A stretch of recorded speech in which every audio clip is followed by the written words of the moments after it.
সভা চলছে। আমি অঞ্চলে কর্মসূচি শেষ করে কলকাতার উদ্দেশ্যে যাত্রা করছি।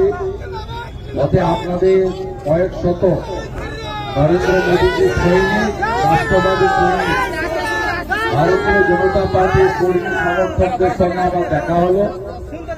আমি স্বাধীন রায় এবং অমর ভাই তাদের একান্ত ইচ্ছায় আপনাদের সকলের আগ্রহে শুভেচ্ছা দান করার জন্য উপস্থিত হয়েছে।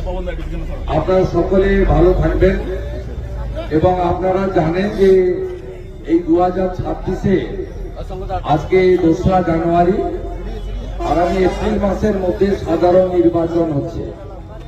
এই সাধারণ নির্বাচনে ভারতীয় জনতা পার্টি পশ্চিমবাংলায় জয়ের লক্ষ্যে পরিবর্তনের সংকল্প নিয়ে প্রত্যেকটা শক্তি কেন্দ্রে স্ট্রিট কর্নার মিটিং করছে এবং 17,000 শক্তি কেন্দ্রের মধ্যে ইতিমধ্যে প্রায় 4,000 শক্তি কেন্দ্রে আমরা